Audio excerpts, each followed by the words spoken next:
কইলাম বাড়িতে এসে খাইতে গেলে আবার কামের দেরি হইব, সন্ধ্যা হয়ে যাবো কাম করতে করতে। আচ্ছা ঠিক আছে, আমি নিয়ে আসুমনি, চিন্তা করো না। দেরি করো না কইলাম। আর আমি কিন্তু দুপুরবেলা তাড়াতাড়ি চলে আসবো, রান্না বান্নাটা ঠিকঠাক মতো কইরা রাখো। ঠিক আছে চলো। আব্বা এতক্ষণ ধরে চেষ্টা করতেছো, তারপর আগুন জ্বলতেছে না, লাকড়িটা কি ভেজা নাকি? তুই যেই হারে চোখের পানি নাকের পানি ছাড়তাছস, তাতে লাকড়ি এমনি ভিজা যাইবে। সমান অধিকার দিতে গিয়া এখন তো মনে হইতেছে চোখে দেখার অধিকারই হারাই ফেলামো বাপ্পলাই। তাই তো দেখতেছি। আবার জ্বলছে জ্বলছে জ্বলছে, ধাক্কা দাও ধাক্কা দাও, জোরে ধাক্কা দাও। ও ভাবি, আপনি কে? কিস্তি আলি। ভাবি কই? আপনি আলিফের বউ না? হ, আমি আলিফের বউ, কিন্তু আপনার বউ কই? বাপের বাড়িতে গেছে। ভাই আহে নাই, আপনি এসেছেন কেন? আরে ভাই, প্রত্যেকদিন কি আপনার ভাইরই আসতে হইব? তার অন্য কোনো কাজ থাকতে পারে না? শরীর খারাপ হইতে পারে না? আগামী 15 দিন আমি কিস্তি তুলবো। ভাবি তো 3 সপ্তাহ কিস্তি বাকি, তাড়াতাড়ি টাকাটা দেন। 3 সপ্তাহের কিস্তি রেডি করে আছে, আসেন। কই? টাকা তো ঘরে। নিয়ে আসেন। আরে বাড়িতে এসেছেন, নাস্তা করবেন, কথা বলবেন, আসেন তো ঘরে আহেন। মানে কি? কিস্তি 3টা জায়গায় 6টা দেবো, 3টা খাতা উঠবেন আর 3টা আপনার জন্য বোনাস। ও তো বাপের বাড়ি, বুঝেন না? হরামির বাচ্চা, তুই এসব কি কইতাছস? কিস্তি দেবো, আসেন না একটু ভিতরে। তোরে জুতোটা দিয়া পিডামু, তোর কিস্তি আলিফ এসে নিব।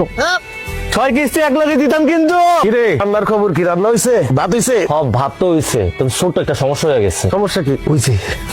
করছস নাকি? তুই তো সব ভাত ফেলাই দিছস। এখন আমি তোর মাল লেগে কেমনে ভাত নিয়ে যাবো? তাহলে তো দুপুরের মধ্যে খাবার নিয়ে যেতে কইছে। এ আব্বা, আমি তোমার একমাত্র পোলা, ভাতের মার গালতে গিয়ে আমার হাতটা পুড়ে গেছে, সেটা নিয়ে তোমার কোনো চিন্তা নাই। তুমি আসো, মার লেগে কেমনে ভাত লয়ে যাবে সেই চিন্তা লইয়া। তোর মার ভাত যদি আমি সময় মতো না নিয়ে যাই, তুই জানোস আমার খবর করে দিব। বউয়ের শাসন কি জিনিস, বউয়ের যন্ত্রণা কি জিনিস, তুই কি বুঝবি? এমন কইরা কইতাছো মনে হইতাছে তোমার একারই বউ আছে, আমার বউ নাই। আমি তারে কেমনে খাবার দিব সেটা কও, এটা বুদ্ধি দাও। এক কাম কর, উঠা মাটির থেকে সব ভাত উঠে ধুয়ে ফেলা। এই ভাতে ওকে খাওয়াবো, আমরা পরে রান্না করে খাবো। ঠিক আছে। তরকারি অবস্থা কি তোর? দেই তরকারি রান্না শেষের পথে, লবণটা দেখো তো। দেই লবণ হইছে।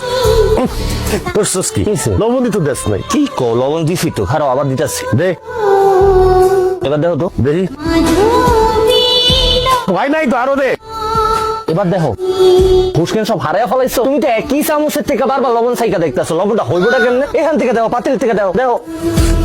ঠিক আছে? ইয়াল্লাহ, এত লবণ দেয় মানুষ? তুমি নিজেই তো আমার লবণ দিতে কইলা, তাহলে এখন কি করুম? পানি দে, বাইটান। কি করলি তুই? তুই কি এই তরকারির মধ্যে গোসল করবি? এত পানি দেয় কেউ? কি কো আব্বা, তুমিই তো আমার পানি ঢালতে কইলা। তোর মার সামনে তো আমি মুখ দেখাইতে পারুম না, লজ্জায়। খালি মার কথা লয়ে আইছো, আমি আমার বউয়ের সামনে কেমনে মুখ দেখামু? মারে আমি বুঝাই রাখবো, তুমি চিন্তা করো না। কি আর করবি? এগুলাই দিয়া দে, এগুলা লয়ে যাই। আল্লাহ জানে আজকে কি কবলে আছে। এটাই লয়ে যাও, যা আছে কপালে। হে বালা বেগম, আসো, খাইয়া দাও, আসো আসো। এ বিকাল বাজে 4টা, তুমি এত করে খাও না? একটু দেরি হয়ে গেল, কি করুম কও? খাও। কামাক গেছেন আমার? মোরে কামাক গায় নাই, একটু ঠিক মতো কাম করতে হইব। আমার কাম আমি বুঝুম। আর দুইয়া তুমি আমার সাথে খায় না? না কে খাইতে হইব? তুমি প্লেটে খাও আর আমি বাটিতে খাইতেছি। প্রথম রান্না করছি তো, এর লিগে একটু। বড় সুস্বাদু হয়েছে, দারুণ খাবার হয়েছে। তুমি আমার স্বামী খাও। এ খাও কইলাম, খাও কইলাম, মুখে দাও। আমি বইসা বইসা দেখি। হ্যাঁ, সুন্দর করে আমার স্বামী ভাত খাও। আমার তো পেট ভরা। খাও খাও খাও। বাহ, তোমার তো অনেক বড় সড় আয়োজন কইরা পুরস্কার দেওয়া উচিত। আমি পুরস্কার পাবো কেন? সেরা রাঁধুনি পুরস্কার। তোমার হাতের রান্না এত চমৎকার হয়েছে, মনে হয়েছে ঢাকা সোনারগাঁর হোটেলের খাবার খাইছি। রান্নাটা খারাপ হয়েছে দেখে আমার এমনি করে খোসা না দিলেও পারতাম। মনে হইতাছে তুমি একেবারে কাজ কাম করে আজকে উদ্ধার করে ফেলাইছো। তুমি যে কিস্তি উড়াইতে গেছো, কয়জনের কিস্তি উড়াইছো? মাত্র 3 জনের কিস্তি লিয়ে বাড়িতে আইছো। প্রথম বুঝতে সবার একটু সময়ই লাগবে। ওইটাই আমারও আজকে প্রথম দিনই আছিল, ওই কারণে রান্নাটা একটু খারাপ